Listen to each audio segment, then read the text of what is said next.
Ridley Scott's sword-and-sandals blockbuster Gladiator succeeded in being an exciting and grand depiction of the Roman epic while also telling an emotional story about the lead character Maximus. Scott has now returned to that with a sequel not surprisingly titled Gladiator II.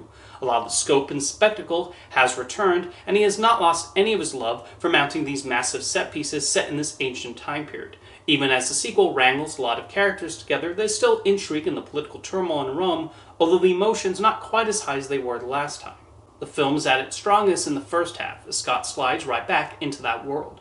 The action sequences are spectacularly done, whether it's the battles against giant armies or the gladiatorial fights in the arena. While the plot does follow similar beats as the first film with the now grown-up Lucius in place of Maximus, it's clear the filmmakers understand what people like so much about the last time Scott took them to ancient Rome. This time he takes things to even more outlandish heights, as cannons are shot, sharks are thrown into the Colosseum, and gladiators lunge their swords in every possible direction. The political unrest in the Senate provides an intriguing element in the story as the emperors concern the politicians. There's an uneasiness about what they might do, and their desire to make Rome become a greater occupying force. Lucius's journey to becoming a gladiator is intriguing, although the script does provide a convoluted reason for why he is far away from Rome at the beginning of the film. He could have easily been a new character, but Paul Mescal does a decent job of playing the role. Meanwhile, Denzel Washington is clearly enjoying himself as a person who brings Lucius into the arena and properly portrays his conniving ways. While the first film primarily focused on a few major characters and storylines, Gladiator II is a lot more we're required to follow.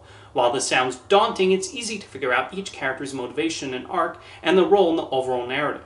The movie does start to feel a little long-winded in the third act though, with occasional moments that drag. With how exciting and enthralling the first half of the film is, that is a little disappointing. Part of the reason might also be the lack of emotion compared to the previous film, as Lucius' drive and determination is not nearly as heart-wrenching as Maximus's. On a technical level, Gladiator II does impress as the production value remains high. Harry Gregson Williams incorporates a few of the musical cues from Gladiator, but also composes some grand epic themes of his own. Those wanting to see a big spectacular Roman epic will find plenty of that in Gladiator II. Ridley Scott does not skimp on the action sequences, and those provide the most entertaining parts of the film. Much like he did with the first one, he revels in taking elements from earlier sword-and-sandals epics and restructuring them here, with parts that bring to mind Ben-Hur, Spartacus, and even Caligula. While it might too often reach the heights of the first film, there is enough intrigue in the plot as Lucius and all the characters try to rise to the top and succeed in their specific goals, all while the future of Rome is at stake at every turn.